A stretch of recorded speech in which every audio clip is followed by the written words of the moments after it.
দাগ থেকে যদি ভালো কিছু হয় তাহলে মাঝে মাঝে দাগ পড়া ভালো। আজকে যে এই ঘটনা আবারও ঘটিয়েছে ইসরায়েল, এরপরে যা ঘটতে যাচ্ছে আশা করি ভালো কিছুই ঘটবে। দর্শক, ইনবক্সে অনেক মেসেজ যে ভাই আপনি কই ঘুমায় আছেন নাকি, আপনি ইরানে ইসরায়েল নিয়ে কোনো রকম নিউজ দিচ্ছেন না, কিন্তু আমি কিন্তু পেজে প্রতিদিনই নিউজগুলো দিচ্ছি।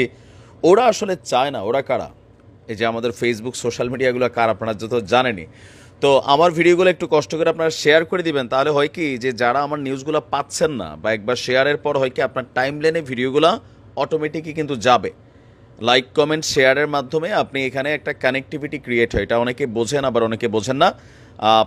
ইনশাল্লাহ। তো যাই হোক, এই মুহূর্তে আমাদের ইরানের জন্য আরও একটু খারাপ সংবাদ। এই মুহূর্তে আজকে জানেন প্রথম ধাপে আমাদের ইস্পাহান শহরে একটা হামলা চালিয়েছিল ইসরায়েল, কিন্তু সেই হামলায় সফল তারা হয়নি।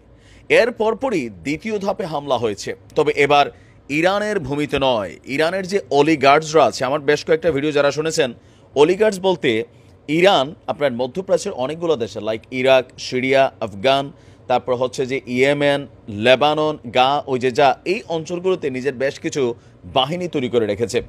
তো ইসরায়েল এবার করছে কি, আপনার ইরানের ভূমিতে যখন হামলাটা ব্যর্থ হয়েছে এর পরপরই সিরিয়া এবং ইরাকে আপনার ইরানের সমর্থিত যেই বাহিনীগুলো আছে তাদের ঘাঁটিতে বড় ধরনের আপনার কি বলা হয় যে হামলা চালিয়েছে। ইরানের সরকারি বার্তা সংস্থা ইরনার বরাতে আল জাজিরার প্রতিবেদন বলছে, দক্ষিণ সিরিয়ার আদ্রা শহর এবং কারফা গ্রামের মধ্যে অবস্থিত একটি রাডার ব্যাটালিয়নে হামলা চালানো হয়েছে। এছাড়া আদ্রা এবং আল থালা সামরিক বিমানবন্দরেও বিস্ফোরণের খবর পাওয়া গেছে। আর আজকে সকালের পরেই এই ঘটনাগুলো ঘটেছে। অপরদিকে ইরাক থেকেও হামলার খবর আপনার এসেছে, যে ইরাকের আল ইমাম যে এলাকা আছে সেখানেও একটা সামরিক ঘাঁটির আশেপাশে বিস্ফোরণের খবর পাওয়া গেছে। তবে এসবের জন্য দায়ীদের নিশ্চিত করতে পারেনি আল জাজিরা, তবে আমরা নিশ্চিত করতে পারিছি, কারণ আমরা জানি এই ঘটনাগুলোর পেছনে মূল কারিগর ইসরায়েল। এর আগেও যতবার ঘটনা হয়েছে ইসরায়েল কিন্তু কখনোই কোনো হামলার দায়ভার স্বীকার করে না। সিরিয়ার সরকার বিরোধী একটি ওয়েবসাইট থেকে বলা হয়েছে সিরিয়ার সেনাবাহিনীর রাডার অবস্থানে হামলা হয়েছে, তবে কারা করেছে এটি এখনও কেউ দায়ভার নেয়নি।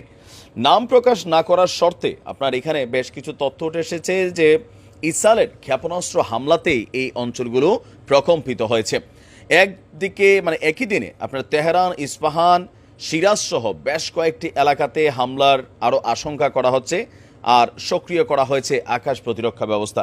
এখন আসেন এখানে ঘটনাটাতে ভালো দিক কোনটা, আমি ভিডিও শুরুতে যেটা বললাম, একসাথে যখন প্রত্যেকটা দেশে ইসরায়েল এই ঘটনা চালাচ্ছে, ইসরায়েলের যে ভূমি আছে এই দেশগুলো থেকে কিন্তু চাইলে তাদের কাছে এমন ক্ষেপণাস্ত্র বা ড্রোন আছে যেগুলো দিয়া ইসরায়েলের ভূমিতে হালকা ঈদ মোবারক একটা কিছু ঘটানোর সুযোগ আছে। তো এখন ইসরায়েল কিন্তু আর কাউরে বাকি রাখে নাই, হিজুদেরকেও কিন্তু দেখেন কালকে অভিযান চালাইছে। পাশাপাশি আপনার ওই যে যা সেইখানে লড়াই চলছে।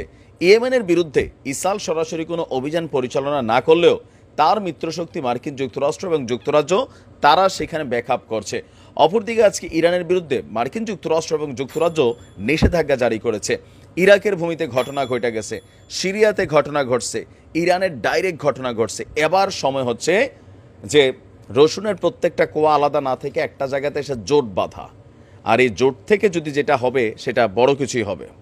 আমরা আশা করব ইরানের নেতৃত্বে একটা বড় ধরনের টিম তৈরি করা হোক, যারা একই সাথে বৃষ্টির মতন ঘটনা ঘটাবে। কত দিকে ছাতি মেলবা আমরাও দেখতে চাই ইনশাল্লাহ। ভালো থাকুন। আসসালামু আলাইকুম।